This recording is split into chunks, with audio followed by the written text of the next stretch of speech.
Hello student, how are you. I hope आप सभी ठीक होंगे। तो बेटा आज हम मिशन 3000 सीरीज़ का फिज़िक्स का फर्स्ट चैप्टर आपके सामने लेकर आए हैं, क्लास 10th आईसीएसई बोर्ड का फोर्स। अच्छा बेटा, अगर आपने ये चैप्टर पहले बिल्कुल भी नहीं पढ़ा है तो मैं आपको यहीं पे रोक देना चाहता हूँ।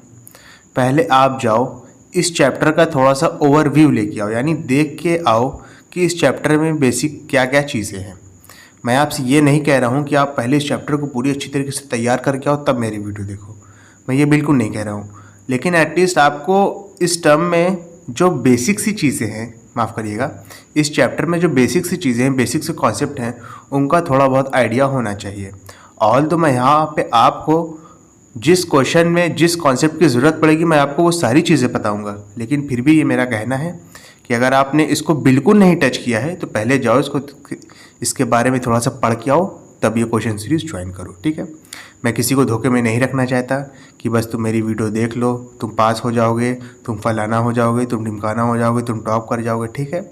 ये सारी आदतें मेरे अंदर नहीं हैं, ये सारे बेहुदा टैक्टिक्स मैं नहीं अपनाऊँगा। मैं आपको रियलिटी के साथ सारी चीज़ें आगे लेके जाना चाहता हूँ, ठीक है ना।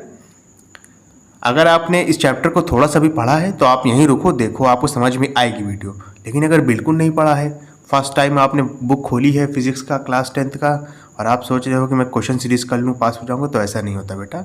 आपको एटलीस्ट चैप्टर के बारे में थोड़ी बहुत चीज़ें पता होनी चाहिए, ठीक है। और जिसने पढ़ा है वो यहीं पर रुके, इंजॉय करे, ठीक है। देखो पहला क्वेश्चन क्या है, लिखा है moment of force is dash to the distance of point of application of force and fulcrum. Moment of force क्या होता है? टॉर्क कहते हैं। मोमेंट ऑफ फोर्स को क्या कहते हैं? टॉर्क कहते हैं। मैं देखो कुछ चीज़ें यहाँ पे जान लो। मोमेंट ऑफ फोर्स को आप क्या कहते हैं? टॉर्क कहते हैं। TURQUE। इसको रिप्रेजेंट करते हैं टाउ से, ऐसे रिप्रेजेंट करते हैं इसको, ठीक है, टाउ से। टॉर्क बेसिकली क्या होता है? अप्लाइड फोर्स इनटू में परपेंडिकुलर डिस्टेंस, ये इसका फॉर्मूला होता है। टॉर्क का फॉर्मूला क्या होता है? जितना आपका फोर्स लग रहा है इनटू में परपेंडिकुलर डिस्टेंस। अच्छा, टॉर्क बेसिकली होता क्या है? सर आपने कह दिया ये मोमेंट ऑफ फोर्स है, टॉर्क है। होता क्या है? जब भी आप फोर्स को किसी एंगल पर अप्लाई करोगे, जब भी आप फोर्स को किसी एंगल पर अप्लाई करोगे किसी ऑब्जेक्ट पे, तो वो टॉर्क बन जाता है। अच्छा, एंगल पे क्यों अप्लाई करते हैं? डायरेक्ट अप्लाई क्यों नहीं करते हैं? तो बेटा अपना काम आसान करने के लिए।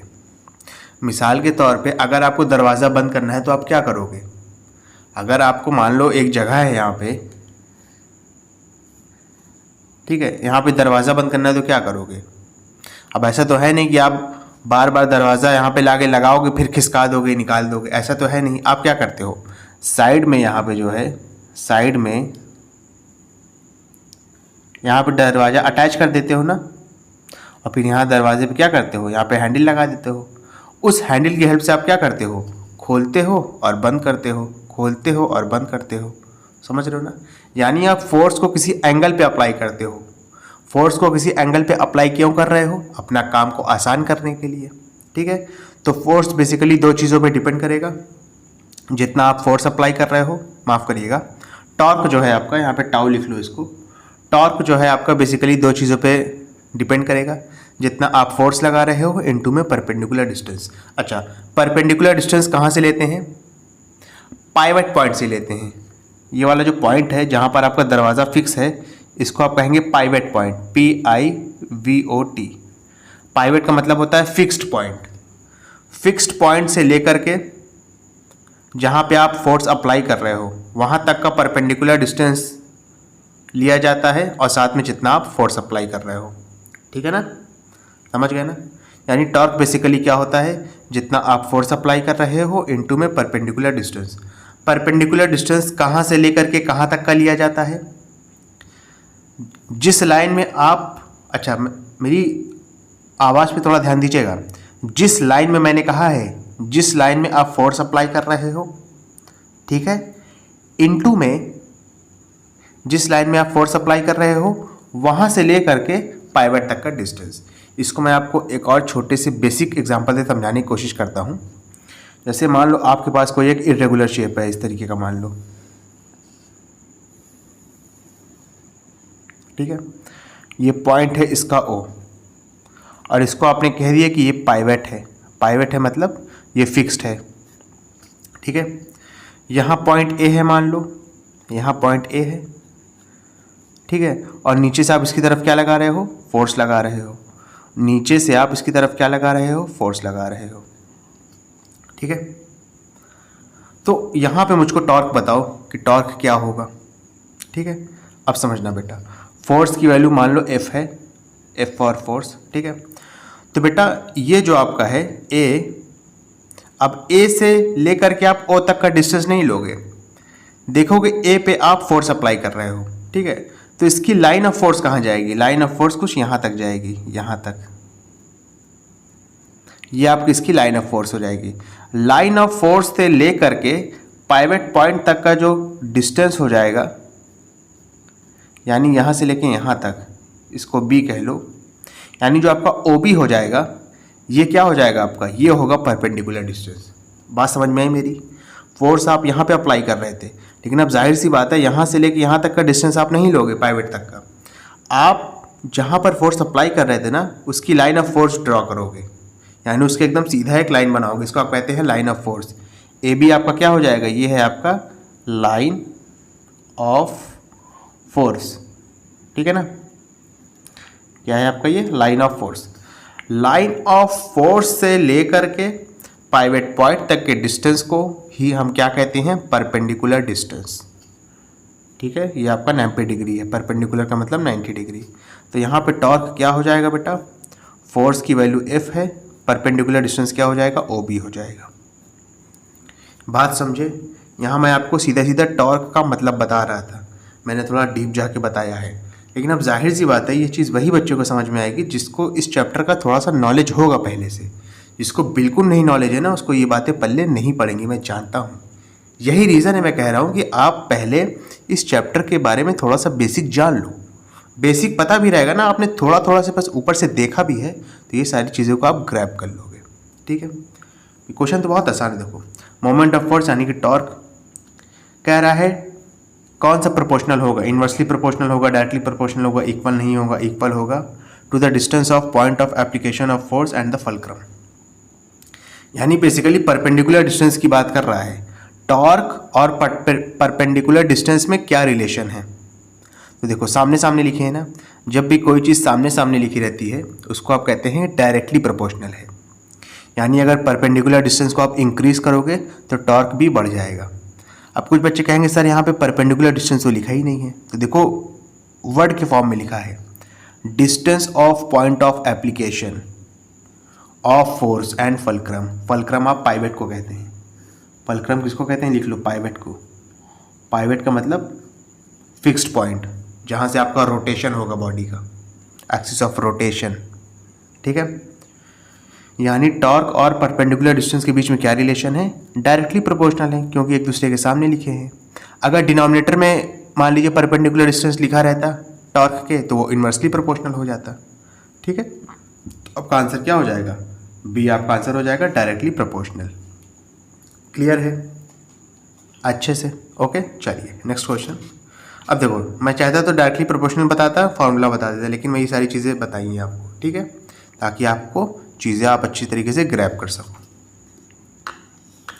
नेक्स्ट देखिए क्या है लिखा है, laser the force applied dash is the moment of force. Moment of force का मतलब टॉर्क होता है। टॉर्क का फॉर्मूला क्या है, फोर्स इनटू में परपेंडिकुलर डिस्टेंस। ठीक है, कह रहा है अगर फोर्स को हम कम करेंगे यानी लेस रहेंगे। ठीक है, लेसर द फोर्स अप्लाइड यानी अगर फोर्स को कम अप्लाई करेंगे तो जाहिर सी बात है फोर्स और टॉर्क एक दूसरे के आमने सामने लिखे हैं, यानी डायरेक्टली प्रोपोर्शनल है। यानी जो फ़र्क फोर्स में आएगा वही फ़र्क किस में आएगा, टॉर्क में भी आएगा। अगर फोर्स कम लगा रहे हो तो टॉर्क भी क्या लगेगा, कम लगेगा। Lesser the force applied, lesser is the amount of force. ठीक है, ऑप्शन नंबर B करेक्ट हो गया। क्लियर है अच्छे से। Lesser is the moment of force, अगर मैंने अमाउंट में कैसे बोल दिया था तो गलत है, मोमेंट ऑफ फोर्स। और मोमेंट ऑफ फोर्स को आप क्या कहते हैं, टॉर्क कहते हो। चलिए नेक्स्ट देखिए क्या लिखा है। Clockwise moment are consider to be. अब देखिए, जो आपका मोमेंट होता है यानी टॉर्क, ये भी आपका दो टाइप के होते हैं, यानी एक आपका एंटी क्लॉकवाइज होगा, क्लॉकवाइज होगा। इसको मैं आपको एक एग्जांपल के ज़रिए समझा देता हूँ। मान लो आपका एक बहुत बड़ा सा रॉड है और बीच में लगा है आपका फलक्रम, फलक्रम कह लो, पाइवेट कह लो, बात सेम है। ठीक है, ठीक है ना। यहाँ पे आप ऊपर के साइड फोर्स लगा रहे हो ऐसे, और यहाँ पे आप नीचे की साइड लगा रहे हो। क्लियर है? तो अच्छा, अब एक बात समझिएगा अच्छे से, ठीक है। नहीं, ऊपर की साइड लगा रहे हो, नीचे की साइड लगा रहे हो, तो एक ही डायरेक्शन होगा। आप एक काम करो, इसको भी आप ऊपर की साइड लगाओ। ठीक है, तो देखो इसका जो डायरेक्शन होगा, इसका, समझो मेरी बात, इसका जो डायरेक्शन होगा ये क्या है, ये एंटी क्लॉकवाइज है। ये क्या है? एंटी क्लॉकवाइज है। ठीक है, और इसका जो डायरेक्शन होगा, इसका जो डायरेक्शन होगा ये क्या होगा बेटा? ये आप कैसे चल रहे हो बताओ ज़रा, एक मिनट। इसका डायरेक्शन क्या होगा? आप ऐसे जा रहे हो ना, 11 12, नहीं देखो ये तो क्लॉकवाइज होगा बेटा, मैंने गलत लिखा है, इसका मतलब ये क्लॉकवाइज होगा। और इसका जो डायरेक्शन होगा ऐसे, ये आप क्लॉकवाइज एंटी क्लॉकवाइज समझते हो ना, ये मैंने यहाँ पे गलत लिख दिया था, very sorry for that. Clockwise का मतलब कि जैसे घड़ी चलती है, अगर ये ऐसे रोटेट करेगा, अगर आप इसको इधर फोर्स ऐसे लगाते हो तो ये क्लॉकवाइज जा रहा है। ठीक है, और ये अगर ऐसे फोर्स लगाते हो यानी ऊपर के साइड, तो ये एंटी क्लॉकवाइज जा रहा है, यानी जैसे घड़ी चलती है उसके अपोजिट डायरेक्शन में, तो ये कहाँ पे जा रहा है? एंटी क्लॉकवाइज में।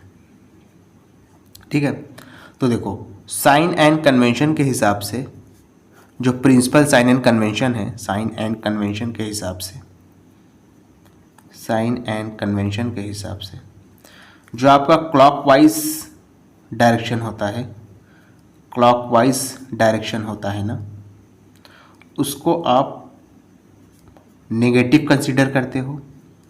और जो एंटी क्लॉकवाइज डायरेक्शन होता है, और जो एंटी क्लॉकवाइज डायरेक्शन होता है ना, उसको आप पॉजिटिव कंसीडर करते हो। एक बार फिर से समझ लो, बता देता हूँ। ये आपका कुछ अरेंजमेंट है, बीच में पाइवेट है यानी फिक्स पॉइंट है, एक्सिस ऑफ रोटेशन है, इसी के अबाउट रोटेट करेगा आपका ये जो रॉड है। दोनों में ऊपर की तरफ फोर्स लग रहा है।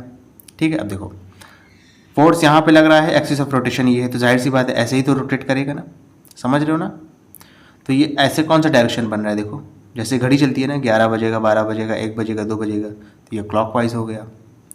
अगर इधर से पढ़ोगे या इधर से देखोगे तो ये आपका फोर्स है, ये आपका एक्सिस ऑफ रोटेशन है, तो ये ऐसे रोटेट करेगा, तो यानी ये घड़ी के अपोजिट डायरेक्शन में जा रहा है, यानी एंटी क्लॉकवाइज हो गया। साइन एंड कन्वेंशन के हिसाब से क्लॉकवाइज डायरेक्शन को आप नेगेटिव कहते हो, एंटी क्लॉकवाइज को पॉजिटिव कहते हो। यहाँ पे क्या पूछा है? क्लॉकवाइज मोमेंट पूछा है। क्लॉकवाइज मोमेंट को मैंने अभी बताया क्या कहते हैं, नेगेटिव कहते हैं। तो आपका ऑप्शन नंबर बी करेक्ट हो जाएगा। क्लियर है अच्छे से? अब देखो, चाहता तो मैं डायरेक्ट बता देता, लेकिन आपको समझ में नहीं आता, ठीक है ना, इस वजह से मैंने आपको समझाने की कोशिश की है।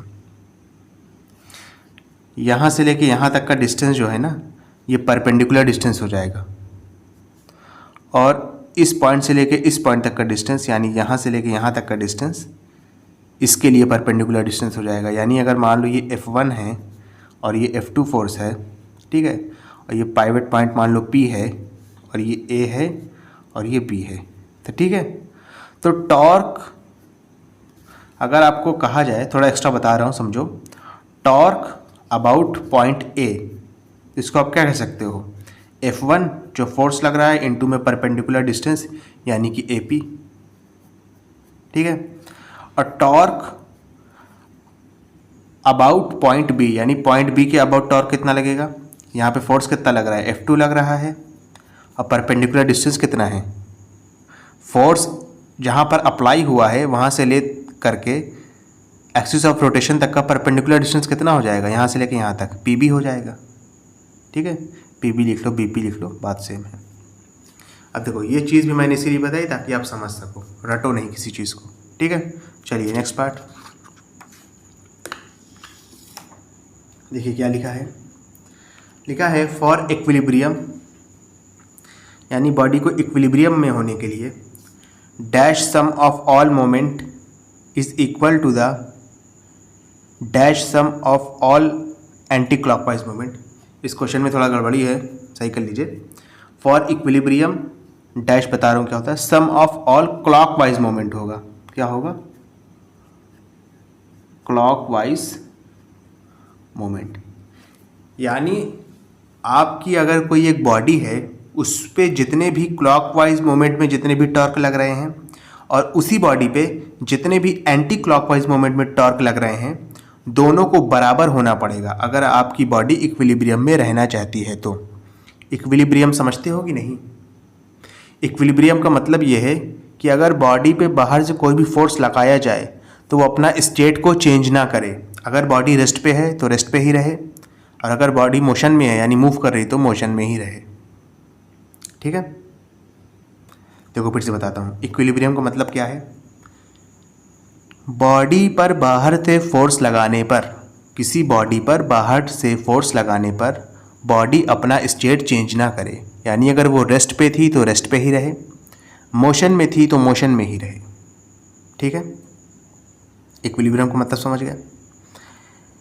इक्विलिब्रियम को गेन करने के लिए यानी इक्विलिब्रियम तक पहुंचने के लिए हमारे पास दो कंडीशन होती है। ठीक है, कंडीशन क्या है? पहली कंडीशन है कि बॉडी पर जितने भी फोर्स लग रहे हो, बॉडी पर जितने भी फोर्स लग रहे हो उनका रिजल्टेंट जीरो होना चाहिए। जो बोल रहा हूँ बहुत ध्यान से सुनो, कि बॉडी पर जितने भी फोर्स लग रहे हों उनका रिजल्टेंट ज़ीरो होना चाहिए। ठीक है, यानी अगर बॉडी कोई ऐसी है, मान लीजिए, ठीक है, इधर से मान लो कोई ए नाम का व्यक्ति है, इस पर 20 न्यूटन का फोर्स लगा रहा है। ठीक है, तो इधर से भी 20 न्यूटन का फोर्स लगना ही चाहिए, तभी तो ये दोनों एक दूसरे को आपस में कैंसिल आउट करेंगे, तभी तो इनका रिजल्टेंट जीरो आएगा। ठीक है, तो किसी एक बॉडी को इक्विलिब्रियम में होने के लिए दो कंडीशन है। पहली कंडीशन क्या है? Resultant forces. ठीक है, resultant of all applied forces is equal to zero. यानी बॉडी पर जितने भी फोर्स लग रहे हैं उन सब का रिजल्टेंट ज़ीरो होना चाहिए। सेकंड क्या है? बॉडी पे या तो फोर्स लगेगा या तो किसी एंगल पे फोर्स लगेगा, और अगर किसी बॉडी पर एंगल बनाकर फोर्स लगता है तो उसको आप टॉर्क कहते हो। यानी जितने भी बॉडी पर टॉर्क लगेंगे उनका रिजल्टेंट भी जीरो होना चाहिए। ठीक है, तो आप लिखोगे रिजल्टेंट ऑफ ऑल अप्लाइड। अब देखो, चाहे टॉर्क लिख लो चाहे मोमेंट ऑफ फोर्स लिख लो, दोनों बात सेम है।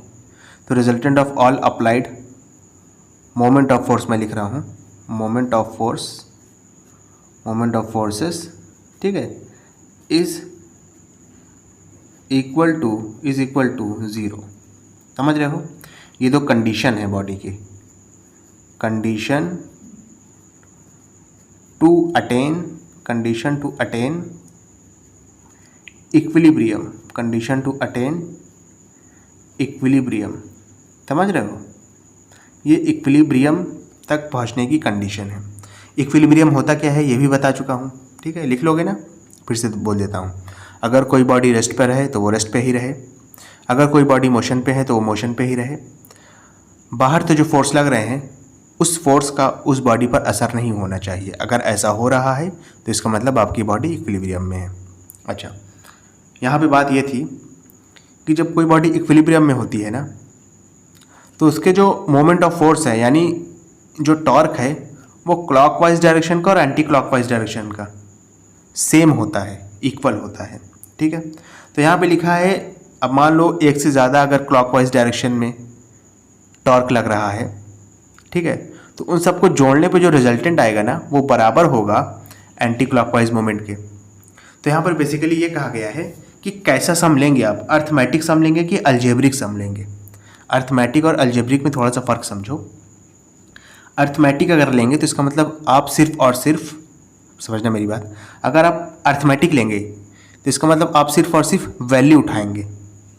ठीक है, एक बात और समझना, अगर कोई बॉडी इक्विलिब्रियम में है ना और आपने अर्थमेटिक सम ले लिया है, तो बेटा क्लॉकवाइज मोमेंट का और एंटी क्लॉकवाइज मोमेंट का जो मैग्नीट्यूड है यानी जो वैल्यू है वो दोनों केस में सेम रहती है। अर्थमेटिक अगर सम ले लोगे तो आपका जो रिजल्टेंट है वो डबल हो जाएगा। आपको क्या करना है, क्लॉकवाइज मोमेंट और एंटी क्लॉकवाइज मोमेंट का सम जीरो आना चाहिए। या तो ये बात कह सकते हो या तो कह सकते हो कि क्लॉकवाइज मोमेंट और एंटी क्लॉकवाइज मोमेंट दोनों इक्वल होने चाहिए। और अगर कहीं आपने अर्थमेटिक सम ले लिया दोनों में, समझो मेरी बात, अगर कहीं आपने दोनों में अर्थमेटिक सम ले लिया तो मैटर गड़बड़ा जाएगा। अब देखो ये जो बातें मैं बोल रहा हूँ ना, ये हर बच्चा कैच नहीं कर पाएगा, मुझे ये भी पता है। इसीलिए कह रहा हूँ कि आपको पहले चैप्टर की थोड़ी बहुत नॉलेज होनी चाहिए, ठीक है। इस वजह से मैंने ये सारी चीज़ें बताई हैं, ठीक है। यानी अगर कोई बॉडी इक्विलिब्रियम में है तो उसका जो algebraic sum of all clockwise moment होगा वो बराबर होना चाहिए algebraic sum of all anti clockwise moment. Algebraic sum का मतलब है बेटा, अलजेब्रा की जब हम बात करते हैं ना, तो जो आपका टॉर्क की वैल्यू होगी ना उसको आप साइन के साथ लेंगे, ठीक है। यानी उसमें साइन भी इंक्लूड किया जाता है, अर्थमेटिक में साइन इंक्लूड नहीं किया जाता है। समझ गए ना? ये मैंने अपनी तरफ से कोशिश की है, अगर नहीं समझ में आया हो तो बताना। यानी दोनों जगह क्या होगा, अलजेब्रिक होगा। Option number B. क्लियर है अच्छे से? चलो नेक्स्ट क्वेश्चन देखिए क्या लिखा है। लिखा है द सीजी यानी centre of gravity of a regular body would be. अच्छा, पहली बार सेंटर ऑफ ग्रेविटी होता क्या है थोड़ा इसके बारे में जान लो। पता है तो अच्छी बात है, मैं बताऊंगा तो वैसे भी। सेंटर ऑफ ग्रेविटी किसी भी बॉडी के उस पॉइंट को कहते हैं जहां पर आप मान सकते हो कि इस पूरे बॉडी का वजन एक जगह पे आके इकट्ठा हो गया है। एक बार फिर से, सेंटर ऑफ ग्रेविटी बॉडी के उस पॉइंट को कहेंगे कि जहां पर आप मान सकते हो कि इस बॉडी का पूरा वजन उस एक पॉइंट पे इकट्ठा हो गया है। मिसाल के तौर पे जो इंसान है, होमो सैपियंस मनुष्य, उसकी जो नाभि होती है नेवल, उसको सेंटर ऑफ ग्रेविटी कहा गया है। यानी अगर कोई बॉडी में कोई एक पॉइंट मानना हो कि वहाँ पे मनुष्य का पूरा वज़न जाके एकत्रित हो गया है, यानी एक ही जगह पे जाके अटक गया है, अटकना तो नहीं कहेंगे, यानी एक ही जगह पे जाके आपका पूरा वज़न इकट्ठा हो गया है, तो वो होती है आपके बॉडी की नाभि यानी नेवल। तो सेंटर ऑफ ग्रेविटी का मतलब समझे कि नहीं? सेंटर ऑफ ग्रेविटी किसी भी बॉडी में वो पॉइंट होगा जहाँ पे आप उस पूरी बॉडी का वज़न को मान सकते हो, ठीक है। तो यहाँ पर कह रहा है कि centre of gravity regular object की कहाँ होती है? बॉडी पे होती है, आउटसाइड द बॉडी होती है, इनसाइड द बॉडी है, या ऑल ऑफ द अबव। तो बेटा ऐसा कोई ज़रूरी नहीं है कि एक ही जगह पे हो, तीनों जगह पे हो सकती है। बॉडी पर भी हो सकती है, बॉडी के आउटसाइड भी हो सकती है, और बॉडी के इनसाइड भी हो सकती है। मोस्ट ऑफ द केसेस में बॉडी के अंदर ही रहता है सेंटर ऑफ ग्रेविटी, ठीक है। आउटसाइड भी होती है, इसका आपका एग्जांपल है रिंग, ठीक है, हॉलो रिंग। रिंग आपका ऐसा होता है, रिंग समझते ना, अंगूठी। तो देखो रिंग तो इतने में है, लेकिन जो इसकी सेंटर ऑफ ग्रेविटी होती है ना वो कुछ यहाँ पे होती है, समझ रहे हो। इनसाइड द बॉडी तो आपका ह्यूमन है, ह्यूमन का भी बताया कहाँ होती है, नाभि पे, ठीक है, नेवल पे होती है। और नेवल कहाँ होता है? बॉडी के अंदर। ऐसे ऑन द बॉडी के भी कई एग्जाम्पल हैं। यानी ले दे के जो सेंटर ऑफ ग्रेविटी है वो ऑब्जेक्ट टू ऑब्जेक्ट डिफर करती है, ठीक है। तो आपका आंसर क्या हो जाएगा? All of the above. Clear है अच्छे से? चलिए नेक्स्ट क्वेश्चन क्या है देखिए। लिखा है the centre of gravity of a regular object will depend upon. Centre of gravity सिर्फ और सिर्फ एक चीज़ पे डिपेंड करती है, वो होता है आपका डिस्ट्रीब्यूशन ऑफ मास। यानी उस बॉडी का जो मैटर है वो किस तरीके से डिस्ट्रीब्यूट किया गया है। मास का मतलब ये होता है ना कि कितना मैटर है, मास का मतलब वज़न नहीं होता है। वज़न और मास में फ़र्क है, इस बात का ध्यान रखिएगा। मास आपका अमाउंट ऑफ मैटर को कहते हैं कि उस बॉडी में कितना माल जमा है, कितना मैटर जमा है, ठीक है। और वेट क्या होता है? मास और ग्रेविटी का प्रोडक्ट होता है, दोनों में फ़र्क समझना। यानी ले देखिए आपका जो सेंटर ऑफ ग्रेविटी है रेगुलर ऑब्जेक्ट की, वो सिर्फ और सिर्फ एक चीज़ पे डिपेंड करेगी, वो है आपका डिस्ट्रीब्यूशन ऑफ मास, यानी ऑप्शन नंबर ए। क्लियर है? चलिए नेक्स्ट क्वेश्चन। देखिए क्या लिखा है, यूनिफॉर्म सर्कुलर मोशन हैज़। अब देखो यूनिफॉर्म सर्कुलर मोशन में क्या होता है, तो पहले यूनिफॉर्म सर्कुलर मोशन के बारे में जान लो, उसके बाद ये क्वेश्चन तो आसान है। अगर आपकी बॉडी किसी सर्कुलर पाथ में बेटा ट्रैवल कर रही है, सर्किल का सेंटर है मान लो, ठीक है, आपकी बॉडी अगर किसी सर्कुलर पाथ में ट्रैवल कर रही है और वो equal distance equal interval of time में कवर करती है, तो हम कह सकते हैं कि आपकी बॉडी यूनिफॉर्म सर्कुलर मोशन में है। यूनिफॉर्म मोशन का मतलब क्या होता है, आपकी body equal distance equal interval of time में कवर करेगी, ठीक है। और अगर आप की पाथ को अगर सर्कुलर बना दिया जाए, यानी गोल कर दिया जाए, आप जिस पाथ पे चल रहे हैं उसको गोल कर दिया जाए, ठीक है, और फिर भी आप equal distance equal interval of time में कवर करें, तो वो आपका यूनिफॉर्म सर्कुलर मोशन हो जाएगा। यानी मिसाल के तौर पे अगर मैं इसको 4 भाग में डिवाइड कर दूं कुछ इस तरीके से करके, ठीक है, और सबका डिस्टेंस मान लो 10-10 मीटर है और टाइम आपको हर जगह 2 सेकंड लग रहा है जाने में, ठीक है, इसका भी 10 मीटर है, टाइम कितना लग रहा है, 2 सेकंड लग रहा है, इसका भी 10 मीटर है, टाइम कितना लग रहा है, 2 सेकंड लग रहा है, इसका भी मान लो यहाँ से यहाँ तक का डिस्टेंस 10 मीटर है और टाइम कितना लग रहा है, 2 सेकंड लग रहा है। तो इस तरीके के मोशन को आप क्या कहते हैं, यूनिफॉर्म सर्कुलर मोशन। अब एक चीज़ और समझिएगा, यूनिफॉर्म सर्कुलर मोशन में आपकी जो स्पीड है, स्पीड जानते हो ना क्या होता है, डिस्टेंस और टाइम का रेशियो, यानी डिस्टेंस अपॉन टाइम कर दोगे तो आपको स्पीड पता चल जाएगा। यानी आप किसी डिस्टेंस को, किसी लेंथ को कितने टाइम में कवर कर रहे हो वही आपका स्पीड होता है, किस रेट से कवर कर रहे हो वो आपका स्पीड होता है। स्पीड तो आपकी यूनिफॉर्म सर्कुलर मोशन में कांस्टेंट रहती है, यानी स्पीड नहीं बदलती है, लेकिन वेलोसिटी बदलती है। अच्छा, स्पीड और वेलोसिटी, तो कुछ बच्चे कहेंगे सर ये दोनों सेम ही तो होता है, तो मेरी बात समझो बेटा, ये दोनों सेम नहीं होता है। स्पीड और यहाँ पे क्या है, वेलोसिटी। स्पीड आपकी स्केलर क्वांटिटी है। अब देखो यहाँ पे क्लास 9 का बेसिक आपके काम आएगा, अगर नहीं पढ़ा है तो दिक्कत में आओगे, पढ़ा है तो जानते ही होगे। स्पीड आपका स्केलर क्वांटिटी है। स्केलर क्वांटिटी का मतलब है कि इसमें सिर्फ और सिर्फ न्यूमेरिकल वैल्यू होती है, सिर्फ और सिर्फ मैग्नीट्यूड होता है। मैग्नीट्यूड का मतलब है सिर्फ और सिर्फ मैथमेटिकल वैल्यू होती है। वेलोसिटी में क्या होता है, वेलोसिटी आपकी वेक्टर क्वांटिटी है। वेक्टर क्वांटिटी में बेटा मैग्नीट्यूड के साथ साथ, मैग्नीट्यूड तो होता ही है, यानी मैथमेटिकल वैल्यू तो होगी ही होगी, इसके साथ साथ और क्या होता है, डायरेक्शन भी होता है, ठीक है। तो आपकी स्पीड तो इस टाइप ऑफ मोशन में चेंज नहीं होगी, स्पीड सेम रहेगी। अब जब equal distance equal interval of time में कवर करेगा तो स्पीड तो सेम ही रहेगी। यहाँ पे स्पीड निकालोगे तो 10/2 कर दोगे, यानी 5 मीटर पर सेकंड, यहाँ पर भी 5 मीटर पर सेकंड, यहाँ से लेके यहाँ तक भी 5 मीटर पर सेकंड, यहाँ से लेके यहाँ तक भी 5 मीटर पर सेकंड। लेकिन जब आप इसकी वेलोसिटी निकालोगे तो वेलोसिटी में भी मैग्नीट्यूड तो सेम ही रहेगा, जो स्पीड का मैग्नीट्यूड था वही आपका वेलोसिटी का भी मैग्नीट्यूड हो जाएगा, लेकिन डायरेक्शन चेंज होगा। कैसे, देखो इस पॉइंट पर अगर मान लो आपकी बॉडी यहाँ से यहाँ जा रही है, जैसे पॉइंट ए से पॉइंट बी जा रही है ऐसे एंटी क्लॉकवाइज में, तो इस पॉइंट पर आपकी वेलोसिटी का डायरेक्शन किधर होगा, इधर होगा। टेंजेंशियल डायरेक्शन होता है, टेंजेंशियल, ठीक है। जब बॉडी आपकी यहाँ पे पहुँचेगी तो उसका डायरेक्शन कुछ ऐसे होगा, जब बॉडी आपकी यहाँ पे पहुँचेगी तो उसका डायरेक्शन कुछ ऐसे होगा।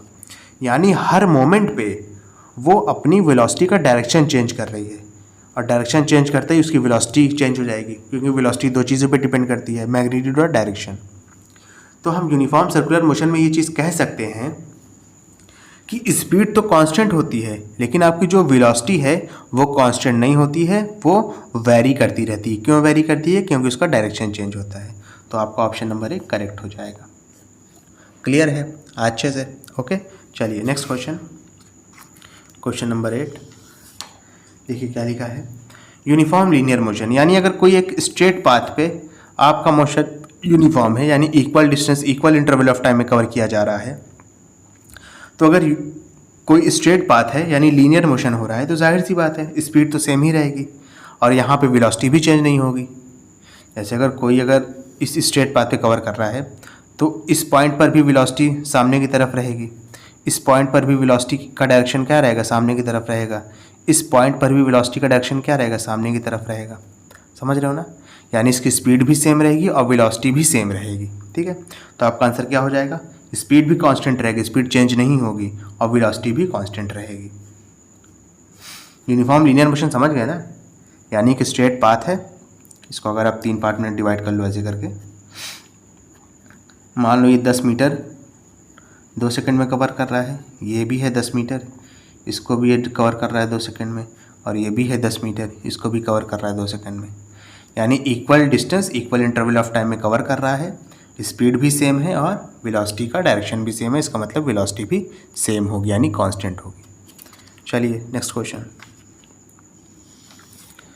यहाँ पे क्या लिखा है देखो, लिखा है as a body moves in a circular path inward seeking force is called. ये भी आसान क्वेश्चन है। जब किसी बॉडी को आप सर्कुलर पाथ में मूव कराओगे तो जो अंदर के साइड फोर्स लगेगा उसको क्या कहते हैं। तो देखो, जब भी आपकी बॉडी, समझना मेरी बात, जब भी आपकी बॉडी यूनिफॉर्म सर्कुलर मोशन या सिर्फ और सिर्फ कह दो आप सर्कुलर मोशन करती है, तो उस केस में आपकी बॉडी पे 2 फोर्स लगते हैं। बना देता हूँ डायग्राम, समझ लो। एक फोर्स लगता है, जैसे मान लो आप यहाँ पे हो, आप चल रहे हो यहाँ पे, तो एक फोर्स लगेगा, ठीक है, अंदर की तरफ, यानी जो आपका सर्कुलर पाथ है उसके सेंटर की तरफ। इसको आप कहते हैं सेंट्रीपिटल फोर्स। क्या कहते हैं, सेंट्रीपिटल फोर्स। अच्छा, अगर अंदर की तरफ लग रहा है फोर्स तो आपको तो फिर अंदर आ जाना चाहिए था। तो इसका मतलब ये है कि एक फोर्स कोई और है जो बाहर की तरफ लग रहा है, जो आपको चलने में मदद कर रहा है, आपको अंदर आने से रोक रहा है। ठीक है, उसको आप कहते हैं सेंट्रीफ्यूगल फोर्स। सेंट्रीफ्यूगल फोर्स का काम क्या है, आपको लगातार ये चलाए रखता है। ठीक है, यानी अगर कोई एक फोर्स अंदर की तरफ लग रहा है, सर्कुलर पाथ के सेंटर की तरफ लग रहा है, तो सर्कुलर पाथ के सेंटर से बाहर भी कोई एक फोर्स लग रहा है जो आपको अंदर आने नहीं दे रहा है और आपको लगातार चलाए रख रहा है। इस फोर्स को कहते हैं सेंट्रीफ्यूगल फोर्स। सेंट्रीफ्यूगल फोर्स ये किधर लगता है, ये आपका सेंटर से बाहर की तरफ लगता है। तो यहाँ पर कौन से फोर्स के बारे में पूछा है, as a body moves in a circular path inward, यानी अंदर वाले फोर्स की तरफ पूछा है। अंदर वाले फोर्स को क्या कहते हैं, सेंट्रीपिटल फोर्स। मैंने अभी आपको बताया, ऑप्शन नंबर डी है। क्लियर है। अच्छा, क्वेश्चन नंबर 10 क्या है, when a body moves in a circular path, वही चीज़ है। आउटवर्ड फोर्स के बारे में पूछ रहा है, यानी जो बाहर की तरफ लग रहा है, तो उसको आप कहते हैं centrifugal force. Option number B. Okay, चलिए नेक्स्ट। यहाँ पे क्या लिखा है, longer the size of the key dash it is open to open a safe vault. अच्छा, कह रहा है जितनी लंबी चाबी रहेगी, अब ये एक चीज़ समझिएगा, जितनी लंबी चाबी रहती है ना, जैसे मान लो कोई 1000 किलो का ताला है, तो उसकी चाबी क्या आप इतनी बड़ी से लेके जाओगे, खुलेगा ही नहीं वो। उसकी चाबी भी आपको ना करके, अगर 1000 किलो का ताला होगा ना, तो उसकी चाबी भी ना करके आपको 2 मीटर की लेनी पड़ेगी। क्यों लेनी पड़ेगी, ताकि आप उसको आसानी से खोल सको। अब देखो, इसमें भी साइंस है। साइंस क्या है, फिजिक्स ही है, जो चैप्टर पढ़ने उसी का इस्तेमाल है। अभी आपने पढ़ा था ना टॉर्क के बारे में, तो टॉर्क 2 चीज़ पे डिपेंड करता है, फोर्स पे और परपेंडिकुलर डिस्टेंस पे। ठीक है, अगर आप छोटी चाबी ले लोगे ना, तो जो एंगुलर इफेक्ट ऑफ फोर्स है, यानी टॉर्क है, टॉर्क को मेंटेन करने के लिए आपको फोर्स बहुत ज़्यादा लगाना पड़ेगा, तो वो आप नहीं लगा पाओगे। चाबी क्या पता आपकी टूट जाए, उतना फोर्स बर्दाश्त ही ना कर पाए। इस वजह से आप लंबी और मोटी चाबी लोगे। जैसे ही आपने लंबी चाबी लिया, आपका परपेंडिकुलर डिस्टेंस बढ़ जाएगा। देख लो यहाँ पे, टॉर्क का फॉर्मूला क्या होता है, फोर्स इनटू में परपेंडिकुलर डिस्टेंस। जैसे ही आप, डिस्टेंस का शॉर्ट फॉर्म लिखा है, जैसे ही आप लंबी चाबी इस्तेमाल करोगे ना, आपका जो परपेंडिकुलर डिस्टेंस की वैल्यू है ये इंक्रीज हो जाएगी। और परपेंडिकुलर डिस्टेंस की वैल्यू को इंक्रीज होते ही अगर आप अपना फोर्स भी कम भी रखते हो ना थोड़ा, तो आपका क्या होगा, टॉर्क बढ़ जाएगा, यानी टॉर्क मेंटेन रहेगा और आप आसानी के साथ अपना ताला खोल सकते हो। ठीक है, उसका ऑप्शन क्या होगा, ईजियर होगा, यानी आसानी से खुल जाएगा आपका सेफ वॉल्ट। कन्वीनियंट है, ठीक है ना, यानी आपके लिए सही है, आप उस चीज़ को कर सकते हो। Laser the force required by. वही चीज़ है, अगर आपने परपेंडिकुलर डिस्टेंस यानी चाबी की लेंथ ही बढ़ा दिया है, तो आप अगर फोर्स कम भी लगाते हो ना, तो इन दोनों के मिश्रण से, यानी आपने परपेंडिकुलर डिस्टेंस अगर बहुत ज़्यादा कर दिया ना, तो आप फोर्स थोड़ा सा भी लगाओगे ना, तो टॉर्क मेंटेन होके क्या करेगा, बहुत ही आसानी के साथ आपका ताले को खोल देगा। तो इसका ऑप्शन नंबर डी है, सारे ही ऑप्शन करेक्ट हैं। समझ रहे हो ना? चलो नेक्स्ट क्वेश्चन। यहाँ पे क्या लिखा है? लिखा है huge trailer trucks have their steering wheel of arch. अब देखो, अब इस चीज़ को बताने के लिए आपको कपल जानना पड़ेगा। कपल क्या होता है? मैंने क्या कहा? कपल। कपल के बारे में जान लो, आसान है। कपल बेसिकली फोर्स ही है, लेकिन कौन सा फोर्स है? टू इक्वल फोर्स है, यानी दो इक्वल फोर्स है, ठीक है, ऑपोजिट डायरेक्शन में है, ऑपोजिट इन डायरेक्शन, ठीक है, और पैरेलल है एक दूसरे के, parallel, act on a body. यानी अगर कोई दो फोर्स जिनमें ये तीन खासियत हैं वो अगर किसी बॉडी पर एक्ट कर रहे हैं, तो आप कह सकते हो कि ये कपल हैं। देखो, कपल वो वाला कपल नहीं है, समझ रहे हो ना? कौन सा कपल? आदमी औरत वाला कपल नहीं है, ये दूसरा कपल है। अगर कोई दो फोर्स जिनका मैग्नीट्यूड बराबर हो, डायरेक्शन में एक दूसरे के विपरीत हो, अपोजिट हो, और एक दूसरे के पैरेलल हो, यानी एक साथ एक्ट कर रहे हैं बॉडी पे, ठीक है, तो उसको आप क्या कहेंगे? उसको आप कपल कहेंगे। ठीक है, ठीक है ना? कपल होता है और एक होता है मोमेंट ऑफ कपल। क्या होता है? Moment of couple. एक फोर्स होता है, फिर एक होता है मोमेंट ऑफ फोर्स। ऐसा ही एक कपल है, उसका भाई क्या है? मोमेंट ऑफ कपल है। यानी अगर कोई दो फोर्स के कॉम्बिनेशन को किसी एंगल पे अप्लाई कर दोगे ना, तो उसी को आप कहेंगे मोमेंट ऑफ कपल। ठीक है, मोमेंट ऑफ कपल का फॉर्मूला सेम है जैसे टॉर्क का फॉर्मूला था। ठीक है, मोमेंट ऑफ कपल का फॉर्मूला क्या हो जाएगा? मोमेंट ऑफ कपल का जो फॉर्मूला है वो सेम है, अप्लाइड फोर्स इनटू में कपल आर्म। वहाँ पे परपेंडिकुलर डिस्टेंस लेते थे, यहाँ पे क्या लेते हैं? Couple arm. कपल आर्म क्या होता है? दो फोर्स के बीच के डिस्टेंस को कहते हैं कपल आर्म। अब जैसे इस पर्टिकुलर एग्जांपल की अगर बात की जाए, कह रहा है अगर आपका ट्रेलर ट्रक्स है, यानी जो बहुत बड़े बड़े ट्रक्स होते हैं जिसमें 20 पहिया, 25 पहिया, 30 पहिया होता है, उसकी जो स्टीयरिंग है व्हील की, यानी पहिए की जो स्टीयरिंग है, उनको क्या होना चाहिए? छोटा होना चाहिए, बड़ा होना चाहिए? अब तो आप दिमाग लगा के बता दोगे कि जाहिर सी बात है सर, बड़े ही होने चाहिए। लेकिन क्यों होने चाहिए? ज़रा सोचो। जब आप बड़ा करोगे ना, यानी जब आप पहिए का डायमीटर जब बड़ा होगा, ठीक है, एक मिनट, पहिए नहीं, पहिए की बात नहीं कर रहा है, वेरी सॉरी बेटा, पहिए की बात नहीं कर रही है, स्टीयरिंग व्हील की बात कर रहा है। स्टीयरिंग व्हील समझते हो ना, जिससे गाड़ी चलाई जाती है, उसकी बात कर रही है। तो ये भी आसान है, देखो बता देता हूँ। स्टीयरिंग व्हील भी आपकी गोल ही होती है, गोल होती है ना, ऐसे समझ रहे हो कि नहीं? इसको कैसे चलाते हो? ऐसे पकड़ते हो, ऐसे ऐसे चलाते हो। यानी देखो, एक साथ दो फोर्स एक्ट कर रहा है, एक ऊपर की साइड, एक नीचे की, सॉरी, एक इधर और एक इधर। यानी एक जा रहा है आपका कैसे?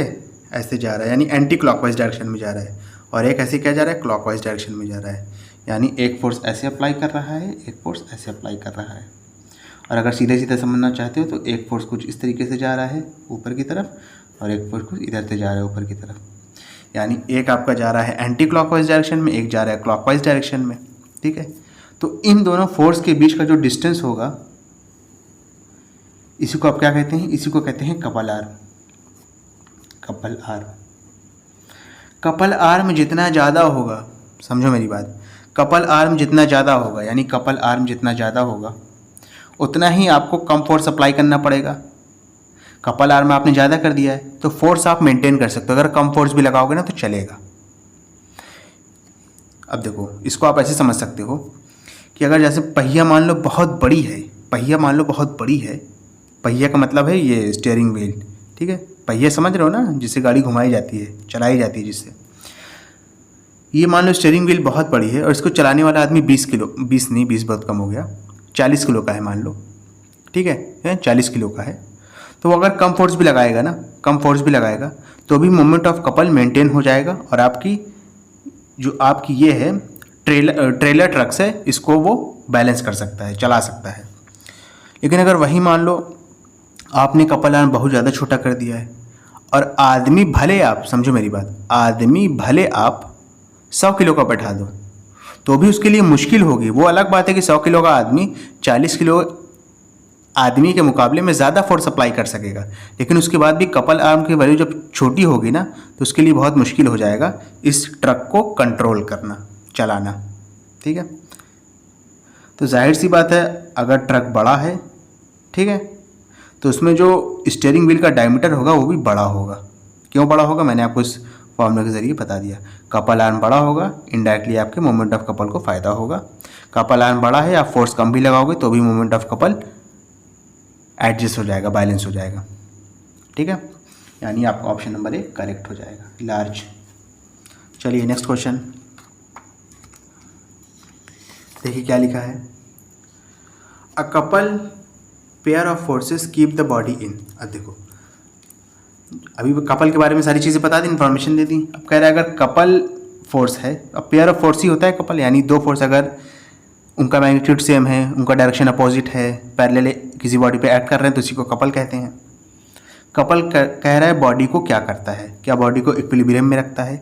बिल्कुल नहीं, ठीक है। नो इम्बैलेंस, बॉडी में कोई वो इम्बैलेंस नहीं होने देता, बस यही इसका करेक्ट आंसर है।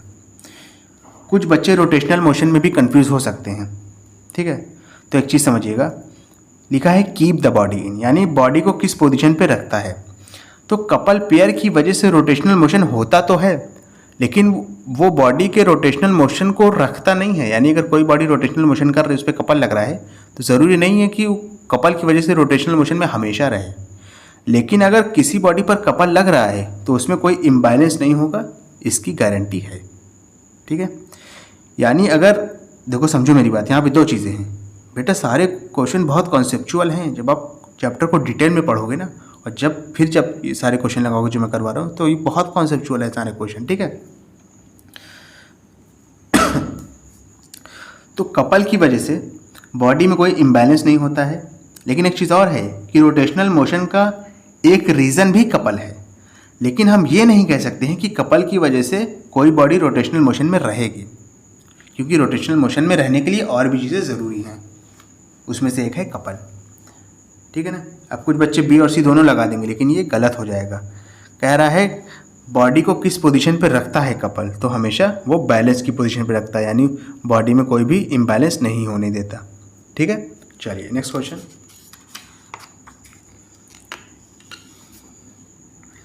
देखो यहाँ पे क्या लिखा है, centre of gravity dash when it is a hollow cone. आसान क्वेश्चन है, देख लो। कौन? Hollow cone. बस यहाँ पे आपको वैल्यू पता होनी चाहिए। कौन की, अच्छा कौन जानते हो ना किसे कहते हैं? कौन ये होता है आपका, इस शेप को कौन कहते हैं, ठीक है। कौन की जो सेंटर ऑफ ग्रेविटी होती है वो होती है 1/4 ऑफ इट्स हाइट। इसकी हाइट मान लो अगर h है, तो हाइट का जो 0.25 हिस्सा होगा ना, वहाँ पे इसकी क्या होगी, सेंटर ऑफ ग्रेविटी होगी। जैसे मान लो ये पॉइंट है, ये क्या है आपका, ये मान लो h/4 है, तो यहीं पे इसकी क्या हो जाएगी, सेंटर ऑफ ग्रेविटी हो जाएगी। और जो हॉलो कोन होता है, हॉलो कोन समझ रहे हो ना, हॉलो कोन का कहने का मतलब है कि अंदर से खोखला है, ठीक है। यानी इसमें जो मटेरियल इस्तेमाल हुआ है वो सिर्फ इतना सा है,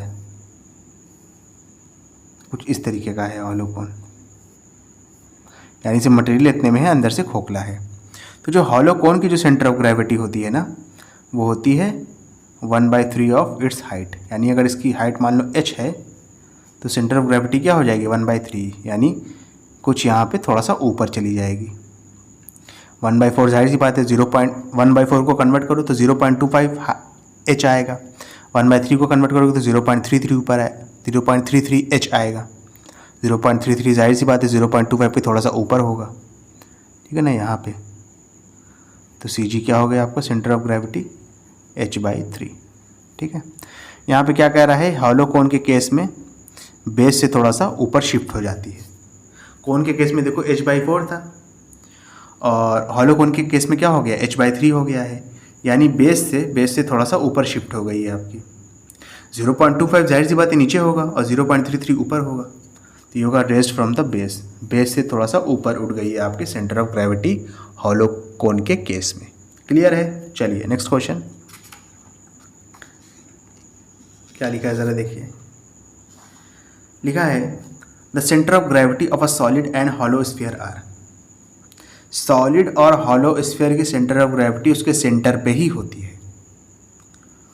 सॉलिड समझ रहे हो, कोई भी सॉलिड ले लो, कोई एक लोहे की डिस्क ले लो।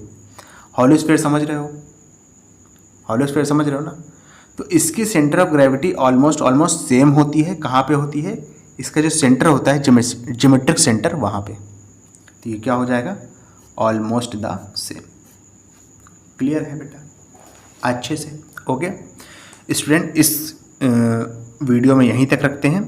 इसके जो नेक्स्ट पार्ट होगा यानी फोर्स का एमसीक्यू का सेकंड पार्ट होगा, उसमें हम बाकी के क्वेश्चन डिस्कस करेंगे। Okay, thank you.